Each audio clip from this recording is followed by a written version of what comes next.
Digital అరెస్ట్లు అనేవి దేశంలో అతిపెద్ద సవాలుగా మారాయని చెప్పి కాబోయే chief justice of India Suryakant గారు నిన్న సుప్రీంకోర్టులో వెల్లడించారు.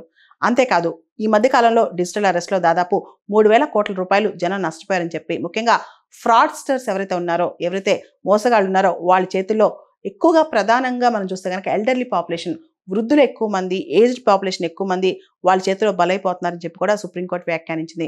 మనం చూస్తే డిజిటల్ అరెస్టులు అనేవి 2022-24 మధ్య national cyber crime reporting portal ప్రకారం 39,925 కేసులు నమోదయ్యాయంట. ఇవన్నీ చూస్తే కనుక డిజిటల్ అరెస్టులు, డిజిటల్ క్రైమ్స్ అనేవి విపరీతంగా పెరిగిపోతాయని చెప్పొచ్చు. మన సాలిసిటర్ జనరల్ తుషార్ మెహతా గారు కూడా సుప్రీంకోర్టుకి ఒక మాట చెప్పారు.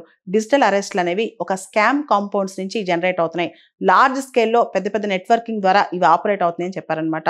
రీసెంట్గా మనం చూస్తే ఆంధ్రప్రదేశ్లో ఢిల్లీ పోలీస్ ఎన్ఫోర్స్మెంట్ డైరెక్టరేట్ అని చెప్పి ఏలూరు సంబంధించిన ఒక ఆవిడికి ఫోన్ చేసి ఆవిడని డిజిటల్ అరెస్ట్ చేశామని చెప్పి ఆవిడ దగ్గర నుంచి దాదాపు 52 లక్షలు వసూలు చేశారు ఈ డిజిటల్ ఫ్రాడ్స్టర్స్ అనమాట. ఈ సైబర్ గ్యాంగ్స్ 52 లక్షలు వసూలు చేశారు. తర్వాత ఆంధ్రప్రదేశ్ సైబర్ క్రైమ్ పోలీసులు దీన్ని బస్ట్ చేసి మొత్తానికి ఎక్కడి జరిగిందని కనిపెట్టారనమాట. ఇదంతా కూడా ఏవైతే సౌత్ ఈస్ట్ ఏషియన్ నేషన్స్ ఉన్నాయో, వియత్నాం, కాంబోడియా, ఫిలిప్పైన్స్, థాయిలాండ్ ఇలాంటి దేశాల నుంచి ఆపరేట్ అవుతున్నాయి.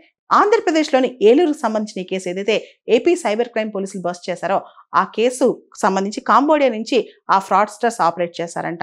ముందుగా మనకు ఫోన్ వస్తుంది అనమాట, మేము సిబిఐ నుంచి మాట్లాడుతున్నాం, ఎన్ఫోర్స్మెంట్ డైరెక్టరేట్ నుంచి మాట్లాడుతున్నాం, ఢిల్లీ పోలీస్ నుంచి మాట్లాడుతున్నాం, లేదా ట్రాయ్ నుంచి మాట్లాడుతున్నాం. ఇలా మనకి ఫోన్ కాల్ వస్తుంది అనమాట. ఆ ఫోన్ కాల్ వచ్చిన తర్వాత మీకు సంబంధించిన ఆధార్ కార్డో, మీకు సంబంధించిన పాన్ కార్డో, మీకు సంబంధించిన ఏదైనా ఇల్లీగల్ యాక్టివిటీలో బుక్ అయిపోయింది, మీకు సంబంధించి చాలా ఇల్లీగల్ యాక్టివిటీస్ జరుగుతున్నాయి, మీ పైన కేసు నమోదు అవుతుంది, ఇంత డబ్బులు కట్టాలని చెప్పి మనల్ని బెదిరిస్తారు. డిజిటల్ అరెస్ట్ చేస్తాం, ఇమీడియట్గా మీరు ఇంత డబ్బు చెల్లించాలి, ఇమీడియట్గా మీ డీటెయిల్స్ పంపండి, ఇమీడియట్గా బ్యాంక్ డీటెయిల్స్ పంపండి, ఇలా కాల్ వస్తుంది అనమాట.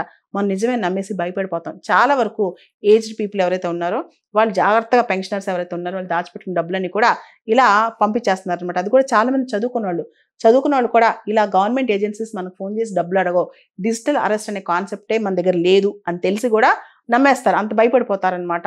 సో అంటే ఆల్మోస్ట్ మనకు ఒక్కోసారి ఫోన్ కాల్లోనే అదొక పోలీస్ స్టేషన్లోనో వాళ్ళ ఒక ఆఫీసర్లానో లైవ్ కాల్ చేస్తూ ఉంటారు. అది చూసి కూడా నిజంగా వీళ్ళు ఆఫీసర్ని నమ్మేస్తాం అనమాట. ఇవన్నీ పక్కన పెట్టి ఇలాంటివి వచ్చినప్పుడు మనం చాలా జాగ్రత్తగా ఉండాలని ఒక్కసారి మనం ఆలోచించుకోవాలన్నమాట. ఇలాంటి ఫోన్ కాల్ వచ్చినప్పుడు మన భయభ్రాంతులకు గురి కాకుండా మన బ్యాంక్ అకౌంట్ డీటెయిల్స్ కానీ, మన పర్సనల్ డీటెయిల్స్ కానీ ఏవి వాళ్ళకి ఇవ్వకూడదు. అంతేకాదు ఇమీడియట్గా టోల్ ఫ్రీ నెంబర్ ఏదైతే ఉందో 1930 దానికి కాల్ చేయాలన్నమాట. ముందుగా మనం కామ్నెస్ మెయింటైన్ చేసి మన పర్సనల్ ఇన్ఫర్మేషన్ ఎవరితో షేర్ చేయకుండా ఉండాలన్నమాట. అండ్ ముఖ్యంగా వాళ్ళు చెప్పినట్లు స్కైప్లో, వాట్సాప్లో, జూమ్లో ఇలా రకరకాల ప్లాట్ఫామ్స్ ద్వారా వాళ్ళు అసలు మీట్ అవ్వకూడదు. వాళ్ళు 24 గంటలు, 48 గంటలు అలా మనతో లైవ్లో ఉండి డిజిటల్ అరెస్ట్లో ఉంటే మనం అక్కడే వాళ్ళతో యాక్టివిటీస్ చేయడం, అట్లాంటి పిచ్చి పనులు చేయకూడదు. ఎవరు మన దేశానికి చెందిన అధికారులు ఎవరు కూడా మనకి డిజిటల్ అరెస్ట్ అని చెప్పి అసలు మనకి కాల్ చేయరు. దీనికి సంబంధించి మనం పూర్తి స్థాయిలో అవగాహన కలిగి ఉండాలి.